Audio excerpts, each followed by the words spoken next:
Jeff Ogilvy survives Wingfoot. Now the moment Aaron Badley has waited for. Curry Webb is the 5-time Australian Open champion. Golf at its best by one of the best in golf, Peter Thompson. Stand in front of a crowd like this today and win the PGA Championship is pretty special. He's done it at last. Greg Norman.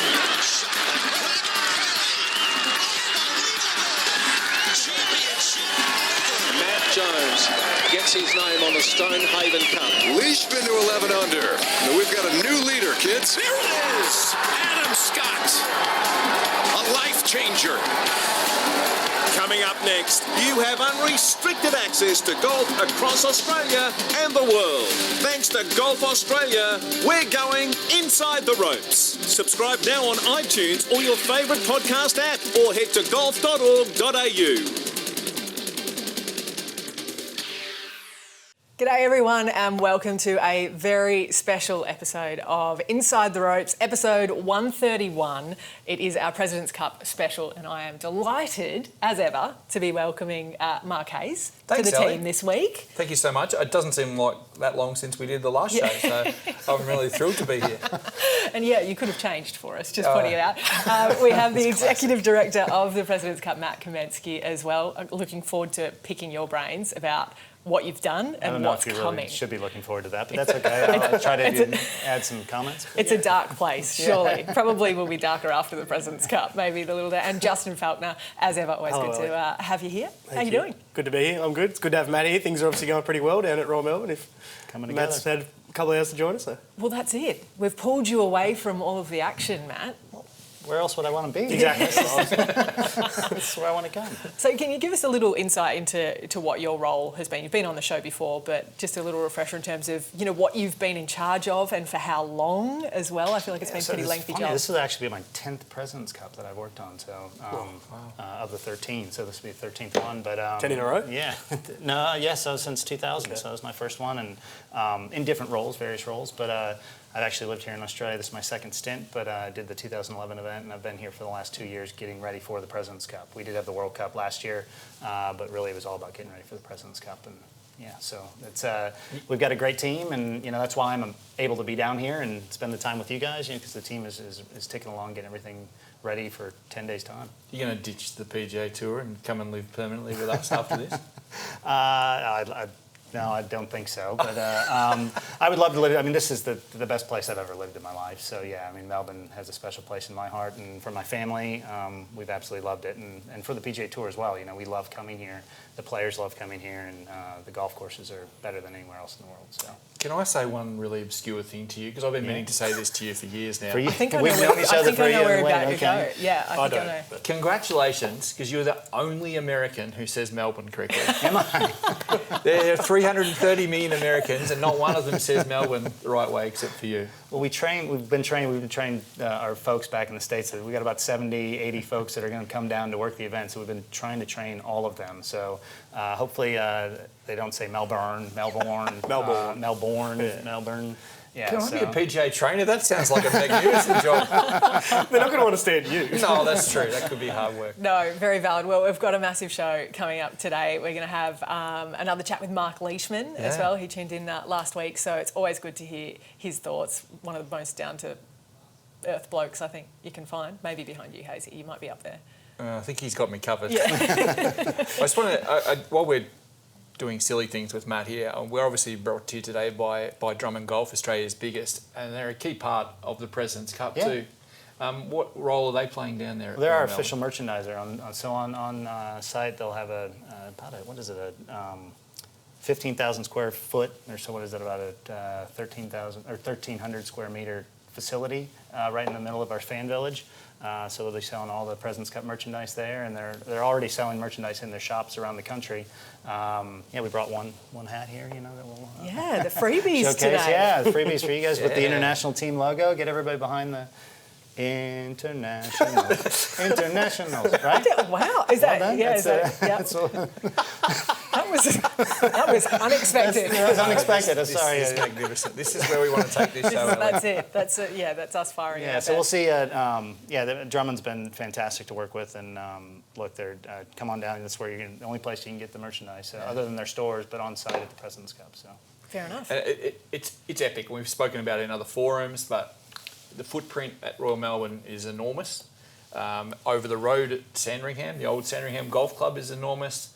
Why is it that it's tracked? What do you think newcomer to golf is going to take away from walking to the President's Cup for the first time? Because this is not your regulation tournament, is it? Yeah, I mean, I think, when a golf tournament, any time you're running an event of any kind, whether it's a sporting event or a festival or what have you, you're going to have that great content that everybody's going to come to see, which is the best players in the world, But you also want to attract those other fans and provide more than just what's on the golf course. There's more time to be out there. You want to provide great food. You want to provide other entertainment and other activities for people to do, and that's what we do. I can't control anything that happens inside the ropes. Once the event starts, but everything outside the ropes, you can deliver a great experience beyond just come and watch the best players in the world. Can you give us a little bit? So we're going to get to one of my experiences that I'm looking forward to coming to the President's Cup that doesn't actually involve the golf.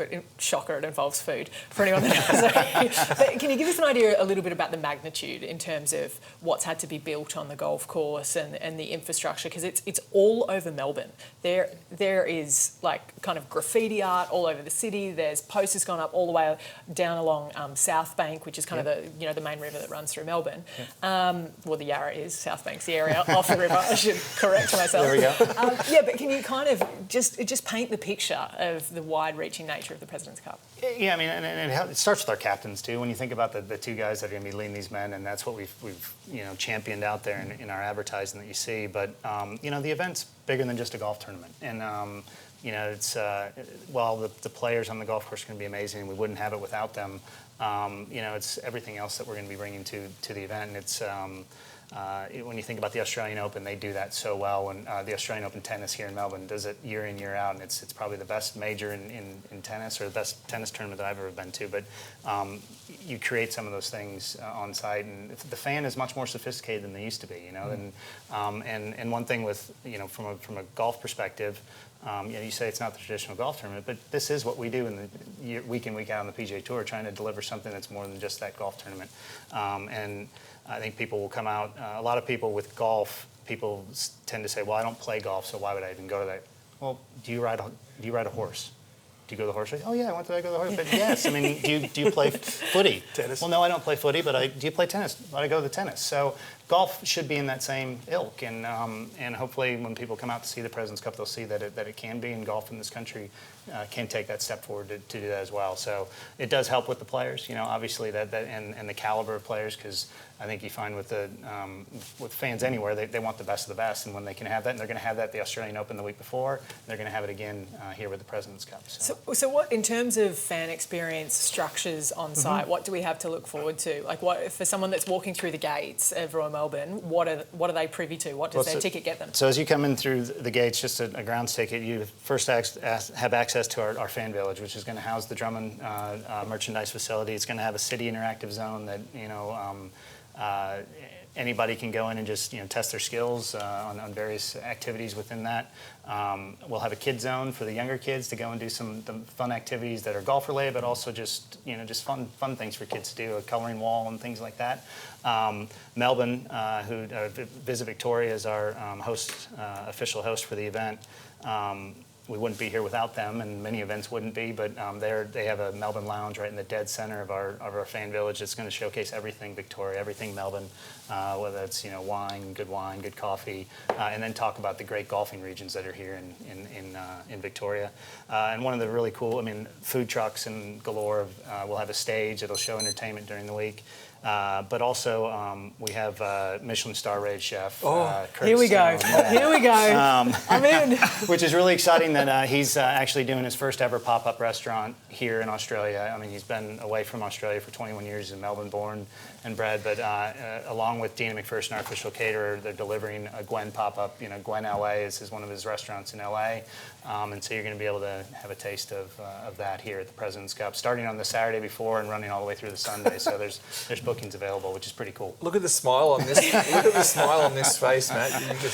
It's so, honestly, this is something that I've never really heard of anyone doing. And what I love about this, being from Melbourne myself, is latching into food is such a big part of our culture here, as is the golf. And bringing those two together and providing an experience on site where, like you said, so there's a couple of seatings. I think it's about 180 to 120 seats per, but but in terms of price range, it's a set meal that you can book online. And Curtis Stone, who's probably one of our best exports, who we've started bringing back more recently for shows like MasterChef and that kind of thing.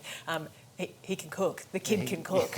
So anyway, that's been high on my list. I've already checked all of the available bookings. I'm currently talking to Channel 9 going, do I have Wednesday night off or can I go and eat some grub? But there's golf on, don't you? I know, but this is the thing. So this actually starts the weekend Saturday before. Yeah, exactly. So even if you just want a good meal and you're in the Bayside area... Right? Yeah, it's crazy. But, just something new, and I love the innovation of it, I have to say. But might have to I'm have very a Christmas biased. party there, maybe, inside the ropes Christmas party. There we go. All right, Put it I'm where it writing that down as we speak. No. Straighten us up, Justin. You've got to ask him some golf questions. Well, you're talking about the course Royal, and I think something that has been talked about a lot as far as the actual golf is concerned is how the course is going to be prepared, sort of, as you said, inside the ropes. So how does the process go working with Royal? Who's deciding things like how it's going to play? I think a lot of people think that firm and fast is going to help the internationals, and a good international showing would probably be ideal for this tournament. We don't want it to be a walkover. How does it start from working with the tour to working with Royal Melbourne? How does the whole process... Richard Forsyth and his team there, the superintendent, just unbelievable what they do, and he's probably our agronomy staff. So how it gets set up is they work with him along with our competition staff, and then Ernie does have a little bit of say being the host captain.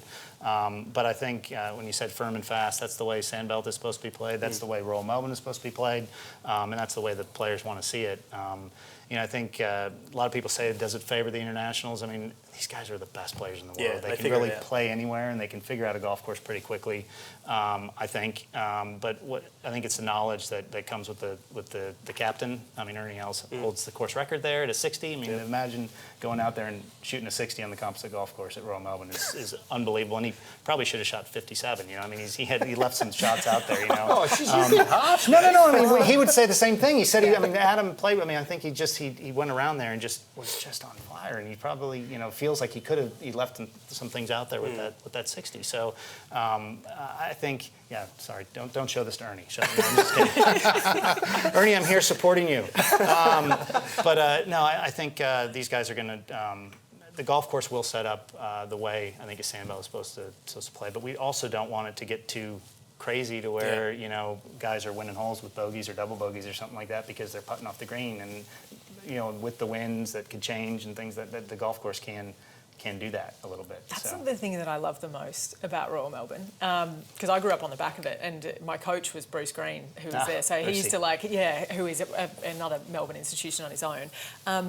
You have to be okay aiming away from the pin with a wedge, and that is something that I think historically is probably playing into the favour of the internationals, because you look at the US, like the PGA Tour. The US Open is probably one of the only comparable events in terms of how hard and fast they play throughout the year, where it's not just a target show, where you have to play so strategically. And for me, I'm starting to think about some of the holes that spring to mind. The stretch of 3, 4 and 5, which includes 2 par 3s, 2 reasonably short par 3s, where on 5 they'll have a wedge, literally a wedge in hand, and they are trying to work out where to miss it. I feel like that is such a rarity, and it's something that's so special about Australian golf, and it's a testament to the design. What are you guys looking forward to? It stood the test of time, for sure. Yeah. Oh, I'm looking forward to seeing 2 different winds, really gusty, different directions. So that I was one who fell into the trap in 2011 as a journo saying the Americans won't adapt. This is the best chance for the international team. They're professional adapters. They are the best at it. That's why they're the world's top 10, all the American team in the top 22 in the world. There's only challenge of the Sandbelt course. It's not length anymore, unfortunately. The challenge for them is wind. So I want to see a gusty south wind one day and a brutal north wind another day, and maybe something in between, like southwest or gusting or something on a third day of the 4, so that we see the course play different ways and we see the players adapt. That's my favourite thing, because they're so good, these guys. To watch them is just breathtaking. As long as it's sunny, that's what we want. They're sunny, definitely. It's always sunny in Melbourne. That's true. Yeah, it's fun. So one of the things that I've noticed with players that come from international waters, so to speak, that come across, and it's obviously the internationals actually kind of have the home advantage, so it's a little counterintuitive. Go figure. I'll play on. The bunkers in Melbourne. So there is a thing on the Melbourne Sandbelt where you can play a course and you can historically know which bunker has more or less sand in it, and they get blown around by the wind. And a lot of players come in with a lot of bounce, and I'm going to get technical, but a lot of bounce on your golf club. And this is one of the few places on the planet where you actually want a wedge with not a lot of bounce on it, because it's such a hard pan surface underneath the sand that you actually almost want to cut and dig in, and that's a shot that the first couple of days when the US team come over, they need to go and find, because especially if there's a hot northerly, all of the sand gets blown into certain parts of the bunkers, and you can end up on something that literally, like this, it sounds like this in terms of preparation. So there are a couple of kind of unique things that should probably be high on the priority list for the teams coming over. True.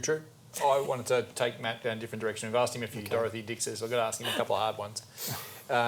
We were close-ish here in 2011. Really close in Korea in 2015. That could have gone either way. But I think the thing that was in most people's memories now is of New Jersey in 2017. And let's be honest, it wasn't pretty. The American team was too good. Is there pressure on? I know there's new rules and new structures around what Ernie's asked for and everything like that. Is the pressure on the President's Cup to produce something close here, or not really? No, look, I mean, yes, 2017, I mean, I think it came down to a half point on Saturday. Yeah. I mean, if they would have gotten that, they would have retained the cup on Saturday night, and I was happy that we went into Sunday with a chance, and they played really well. I mean, the singles and everything like that, and that's traditionally what the internationals have done. I think what Ernie's doing coming in to start with four ball, I think that's going to help these guys to get out there playing their own ball and get used to it. And historically, the internationals are better at four ball than at foursomes as well, so kind of trying to play to their strengths. Yeah, play to that for sure. And I think from PGA Tour perspective, look, this is only the 13th playing of the President's Cup. In 25 years, it's been. We've had a lot of close matches. Yes, only one win by the internationals when we came down here in 1998, but there have been a lot of really close ones, and the scores may not show that. But when you go back and look at the matches, even in New Jersey, a lot of them came down to those last two holes. And then it just went all fell the Americans' way. All fell the Americans' way every time. I think the pressure's still going to be on the guys on Tiger's team. Really, when you think about it, everybody keeps talking about how good they are, and there's no way they can lose. And same thing happened in Europe last year, and it went the other way for the Europeans. So I think the pressure is always going to be on the front runners. I don't think there's any pressure, and hopefully that was one thing that Peter Thompson did so well in 1998 is he went in there and he thanked Jack Nicklaus and the team for coming down and bringing the best players in the world. That they were so honored to play against him, and then he went in and just told the guys, "You guys know how to play golf, and just come out and do it." And so, it'll be interesting to see. But I don't think pressure's either way. But the pressure probably is on the person that is favored to win more so than anything. And I think Ernie's doing some amazing things over the last year to bring these guys together. I mean, it starts with this logo, what he was trying to do to get these guys to play behind something, that something more than just a kind of a made-up flag in a sense. This is a shield that only the international team guys know what it really means, all the little intricacies of what he's designed here. So I think he's brought these guys together more times than any other captain has in the past, and that's the one thing that we've talked about before, that the international team becomes a great team by Saturday night or Sunday. But it takes them that week to do that.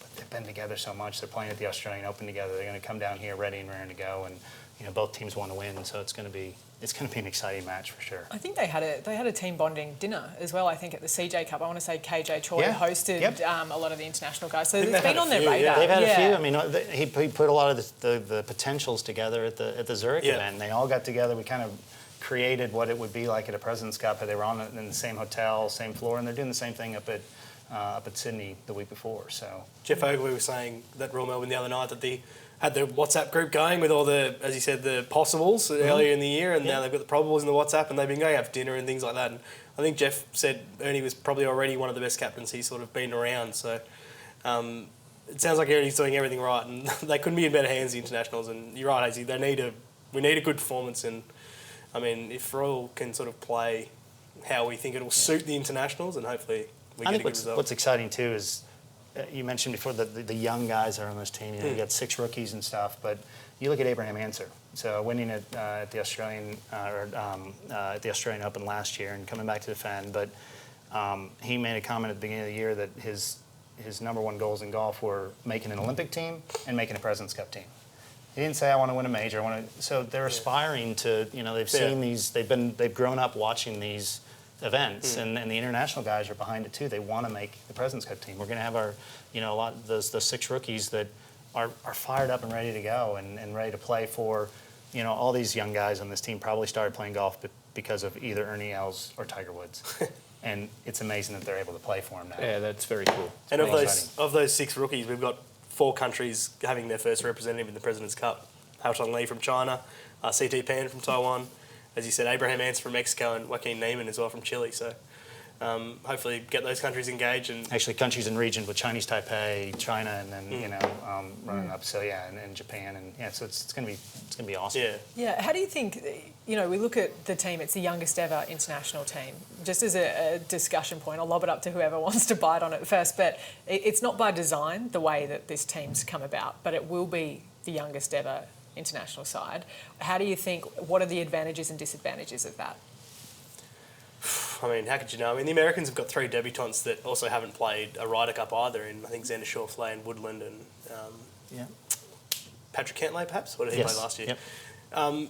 I mean, these guys play big tournaments week in, week out. Yeah, this will probably be different, but maybe the team aspect helps them. I mean, you're playing foursomes or 4-ball alongside a Marc Leishman or Adam Scott sitting next to you, and hopefully that settles these guys down. And I mean, the closer they get to each other and the more familiar they become with each other as a team, and hopefully the Aussie crowd as well. I mean, there's been a lot of talk about, yes, I would love to go out and watch Ricky Fowler play, but if he's up against CT Pan and Louis Oosthuizen, get behind the internationals, because it's going to help them. And I think a lot of the players have talked about how when you're out on the golf course, it makes a massive difference. So I think if the fans at Royal Melbourne can sort of have any impact, it's by really supporting the internationals. And I think the young team plays into the international team's hands because of the hiding we got in New Jersey.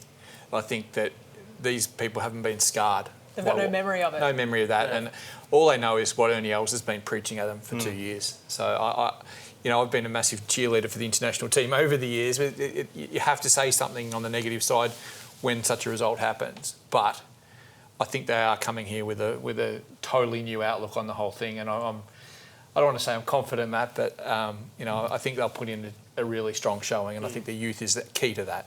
Yeah, and it's important to point out that Ricky Fowler will be in instead of Brooks Koepka as well. I see no loss in that. Like, obviously, you lose the world number 1. I get that. From a team perspective, though, I think they wanted Ricky there anyway. He's I much prefer Ricky as the reserve than someone like Patrick Reed.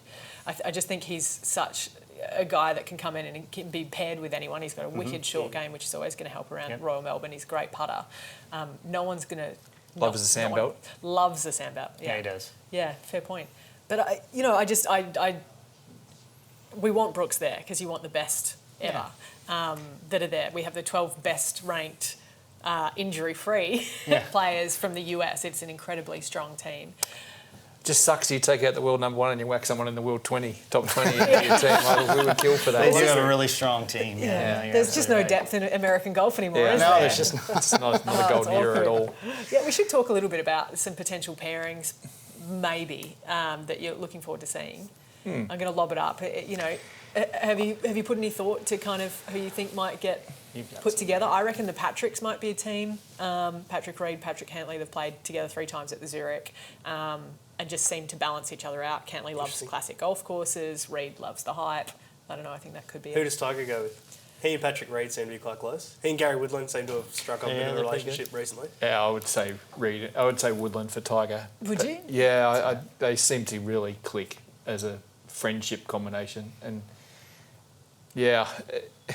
what a thing for Gary Woodland. What a year. Become a father, become a major champion, gets on his first Presidents Cup team. Why not? Why not go the whole hack and play with Tiger as a pair? And Gary's going to. I mean, he comes from team sport. He's a great basketballer, and then he went to golf because he knew he wasn't probably going to be in the NBA. So he went to golf, and to have that choice. Isn't that amazing to be an athlete like that, to be able to go and incredible. Oh, I'm just going to choose this. You know, I reckon they might. I reckon an outside chance of Bryson DeChambeau with Tiger Woods. I don't know why I'm feeling that. Yeah. I was just thinking, can we get Bryson and Reed? I mean, if we want to get the international crowd rallying around each other. Oh, that's Good so point. true. Good Well, he's point. going to be bulky, isn't he, as well, pretty soon? Bryson DeChambeau, he says he wants to put on apparently. 25 pounds, Yeah. not kilos. Not kilos, of that'd be a muscles. lot. I don't think, I was going to say that's half a body, but in all fairness, we should probably wrap up pretty soon because we should. I'm itching to get to our next segment. Yeah, well, Marc Leishman's going to be excellent, I reckon. Yeah. Well, I've got one last I know, I question can see for you Maddie. do. For me? Yeah, for you. Because you'll be the bloke who knows the answer to this. The nuts and bolts of the singles selections on the Sunday.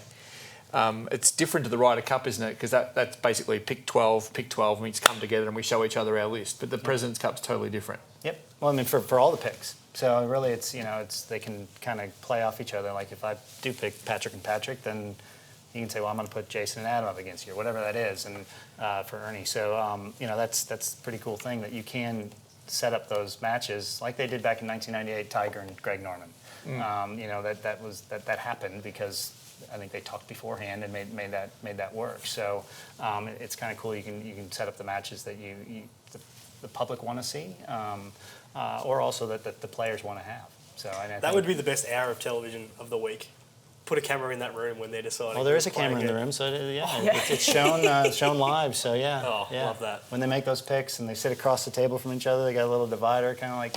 It's like playing Battleship, that's what they're doing. How do they do that? It's kind of like a write your own ending book. You need like the tree graphs of going through. I'm sure Ernie's going to have all the stats out there, seeing what he's doing. But and so all the captain's assistants sit up there with the captain. They just kind of look eye to eye, like, okay, well, I'll pick him, and it's pretty cool. Who do you reckon's going to be the international player to line up against Tiger? I think every single one of them is putting their hand up. They want to do it. And the young guys especially, they're sitting there, they have no fear. Yeah. They're ready to they don't know.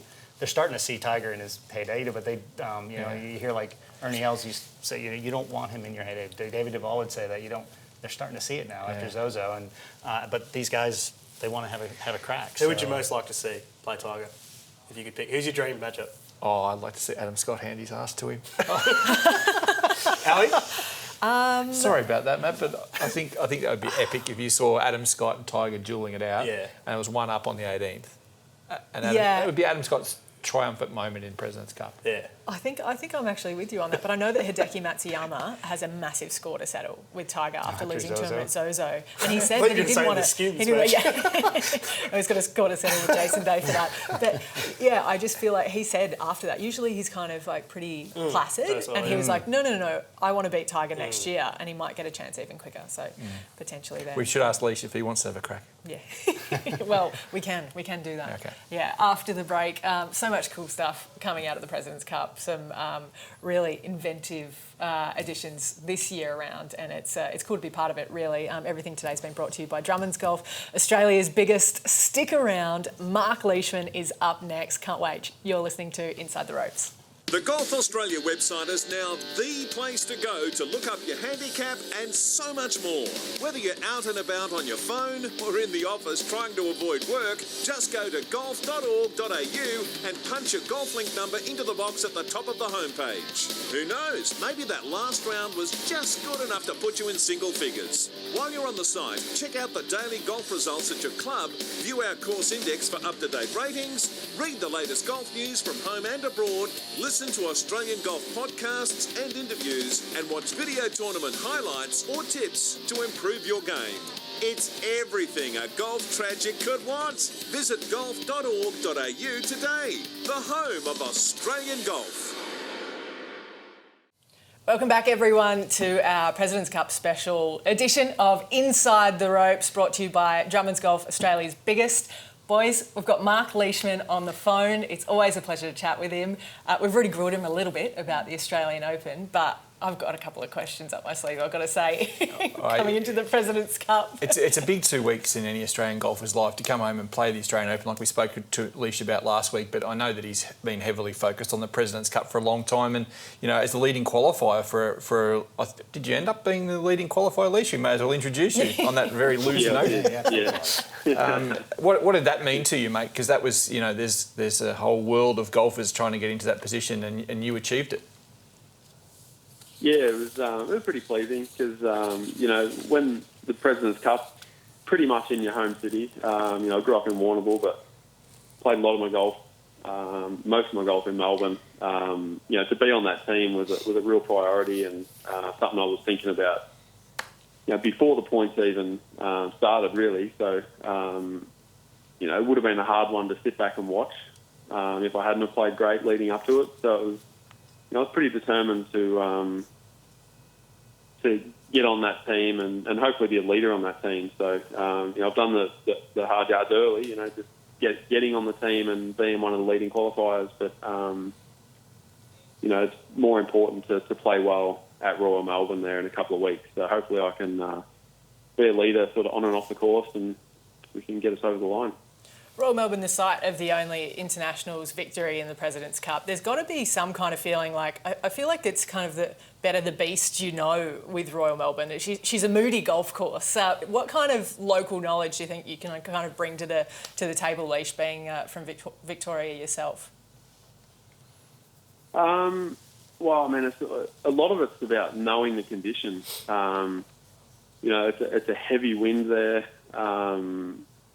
It's important to know that, certain holes, if you get too close to them when they're downwind, you struggle to hit the green with a 50-metre pitch shot if you're in the wrong position. I think there's just little things like that. Certain pin positions you can't go at unless you're in the right spot on the fairway. So,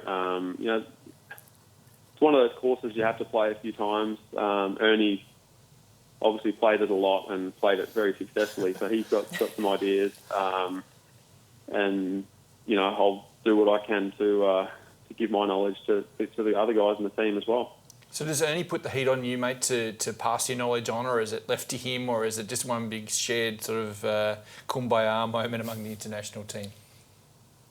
Yeah, a lot of it's him. He's had some really good scores around there. One tournament. He's been pretty, I won't say vocal, but he's been pretty strong on what we should do off certain tees and certain wind conditions and that sort of thing. So he's been, he's got his ideas and he's very big on game plan. So hopefully we can get a game plan that will work for us and give us our best chance to win. It's such a young team for the internationals this year, Mark. You've got 6 debutants. Do you sort of see yourself taking a bit of a leadership role? You've obviously been in the President's Cup team a few times now. Is that something you enjoy doing? I know you and Cam sort of bounced off each other really well last year and at Metropolitan in the World Cup. Is sort of leadership, and especially with your knowledge of Royal Melbourne, is that something you enjoy doing? Yeah, I do. It's my 4th one. The first couple, you're sort of a bit of an observer. Last year or 2 years ago at Liberty National, that was a tough one because we got our butt kicked. So it's hard to lead when that's happening. Everyone pulls down and you do what you can, but it's when you're not playing well, it's hard to do too much. This year definitely I'm hoping I can take that role and it's going to be a lot easier if we can play well. The crowd really get behind us. I think that's a big thing. The Americans, when they have the President's Cup in America, it really is a home crowd advantage. And I think even myself, when the last President's Cup was, well, not the last one, I was the 1998 President's Cup. I mean, I was just pumped to see all the American guys in. I look at it as an opportunity to watch the best players in the world, and it is. But I think it's very important to get behind the internationals and really give us that home crowd advantage. I think that's going to be really big for us. whether we're ahead or behind, I think that's going to be like the 15th club in our bag. Do you think those fanatics are going to be on hand, Leish, to sort of sing a song about you? I'm sure they'll be on hand. They're a lot of fun, those boys, all those guys, everyone. It's cool when you're standing on the tee and they're singing a song and it's about you. But hopefully we can have the fanatics and everyone else as well behind us. And a lot of that's got to do with the way we start off. We need to get off to a good start and get the crowds into it. Leish, I have this memory from Liberty National seared into my brain of you. I think you hold a putt and then you went into the crowd and you grabbed a guy in a onesie and gave him a massive hug. I think was he wearing maybe Canadian colours, was it? It's Canadian. Yeah, it was a Canadian onesie. I had this impossible chip and I made it from off the back of a green, and this bloke ran out from behind the ropes and security's chasing him, and I've just hugged him. And which is pretty weird, hugging another bloke in a lycra onesie. But that was pretty cool. The security went to take him, and I had to be like, no, he's all right, he's on outside. So that was pretty cool. How special are those moments? When you look back on your career and you have kind of like the highlights reels. What are some of yours that spring to mind from the President's Cup? That's definitely one of them. In what was a pretty lackluster week, that's one of them. I made a really good putt on the 18th to beat Kuchar in singles at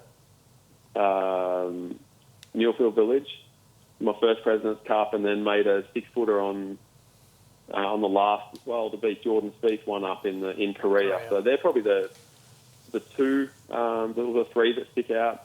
But there's a lot of little moments during the week. A lot of them come that they're not on the golf course. They're in the team room, and a lot of the memories are made there. But on course golf stuff, it's probably those three that stick out the most. Hey, Leish, it's Matt here. Golf is inherently just an individual sport, and then the opportunity to play on a team. What does that mean to you? I mean, I think that's just you talk about the team room and stuff. What's the most memorable thing, or just the best thing about being on a President's Cup team? Yeah, I mean, it's having guys that want you to hit a good shot or make a putt, and you wanting guys to hit good shots. Not that you ever wish anything bad on other guys in tour events or anything, but you don't ever wish that they're going to make a 9-iron or anything. In the President's Cup, you're hoping that, all right, this is my man. He's I hope he either makes this or hits it really close or makes a 30-footer or whatever it is. And when it goes in, you're genuinely really, really excited for him. Probably the only other time that's ever happened to me, apart from a President's Cup or a team event, is me wanting Scotty to make that putt on 18 at the Masters. And that was, I was out of it then. But it's very rare in golf. So it's a pretty... It's just pretty cool when you can have that, guys pulling for you and you want other guys to play well. Leish, give us a little idea in terms of Ernie's leadership as a captain, because every captain kind of has their own way to do it. You talked about in the Ryder Cup, the pod system on the US team. How much has Ernie kind of looked into team dynamic for pairings, but also maybe statistics in terms of maybe the decisions we'll see in 2 weeks? Yeah, Ernie's been very big on statistics. All year that's what he's been talking about. So it's going to be interesting. Actually, he's been very, very involved. And I don't know I'm not sure what's going to happen with the pairings. Nothing's going to surprise me actually. Just the way he's been talking about the statistics. He's very confident in his plan, and as we are. So hopefully, we can play well for him and make all of our dreams come true. Really, it would be amazing to, for all of us. But for me to win that President's Cup in Melbourne would be a dream come true. To celebrate that with the other guys. But there's a lot that has to go right, and it's going to be we're up against a strong team, and like I say, we're going to have to play well. Leish, one of the little tweaks I think, Matty, is the 4-ball on the first day. Starting out with 4-ball on the Thursday. Yeah. So we've had, as you said, you had our butts handed to us in New Jersey, especially early days. How much pressure is going to be on the first pair, whoever it is? Do you want to be in that first pair out on Thursday? And mate, let's get fair dinkum. Do you want to have a crack at Tiger on Sunday? I'll go wherever he puts me. But to see that first pairing on Thursday would be pretty good. As far as the singles go, I think Tiger's, he's playing well at the moment. There's a few guys that have said they want a piece of Tiger. I've played a lot of golf with Tiger. I can leave that to them. But if I get paired with him, I'm happy to play him. But I'm just happy to just play whoever. Hopefully I can play good, win my match, and get a point. But I'm not going to go and say I want to get any certain player. I'll just play whoever's put up against me or I'm put against. Leish, one last question. Now, you know that we're all going to be behind the 4 Aussie guys on the team. There's no questions about that. But who do you think the Aussies are going to fall in love with? Who's that one guy on the international team that they may not know much about, but you could see them getting a bit of a cult following that week? Haotong Lee, potentially. Very good personality, funny, no filter. He could say some pretty funny stuff if you ask him the right question. So that could be, get some good questions lined up for him. And then Abe Answer, he's a really good guy. I've become pretty good friends with him. Very good player. I think he could also be that guy. But I would look for Haotong Lee to say some pretty entertaining stuff. I reckon he'd fancy a Leishman lager too, Abraham. Oh, maybe. Yeah, I reckon we could probably arrange a 6-pack for him. Yeah. Well, Mark, as ever, it has been great to talk to you. We wish you the best of luck at the 13th edition of the President's Cup alongside the Internationals team. No questions asked. There's going to be plenty of support for you out there that week. Thanks so much for the chat. Yeah, no worries. Thanks, guys. You've been listening to Inside the Ropes. Plenty more to come after this. Hi, I'm Minji Lee, and I'm proud to be an ambassador for MyGolf, Australian Golf's national junior program. One of my favourite things about coming back to Australia is seeing all the kids getting into golf. MyGolf is every Aussie kid's first step on their golfing pathway. It's all about fun and friendship, learning golf and life skills in a safe and healthy environment. So, if your child is between 5 and 12 years old, be sure to find a program near you at mygolf.org.au. Welcome back, everyone. You're listening to Inside the Ropes, our special President's Cup edition, and we just heard from Marc Leishman. What a lad. I mean, I grew up playing golf with Marc, and he's never changed. He's the same bloke he was, I presume, like just chipping around at Warrnambool Golf Club growing up. Yeah, and he still gets back to Warrnambool and Port Fairy and plays every time he comes home, and I know he's one of the most down-to-earth people you'll ever meet. And I just wanted to reiterate my thanks to him personally because, he approached me 3 weeks ago. He's listening to the podcast in Virginia Beach and said, if you need a chop out in the next few weeks, come on. And he's come on to talk last week at the Australian Open and then again this week for the President's Cup shows that we've done. I really appreciate it, Leish. And I think everyone already rallies around him, but this week, get him behind and support knowing that because he's a bloody ripper. Yeah, really good guy. Now, last week we brought out our crystal balls for the Australian Open preview show. I want to pick your brains a little bit. I'll give you a sec to think about who's going to be the leading point scorer for either team. And so I feel like, there's so many newbies that are kind of unknown quantities, especially coming to a golf course like Royal Melbourne. I'm really looking forward to seeing Wako Neiman get out there and play. I feel like he's someone that the crowd could get behind, first ever Chilean golfer. He gets it. He's I think he's 21 years of age. But he understands the big picture. He does so much work for the junior camps back home as well. He's just kind of a salt of the earth kind of bloke. And I think, I'm not sure if everyone will get on board with his golf swing, but I reckon they'll get on board with his swag because he's kind of got a little interesting golf swing.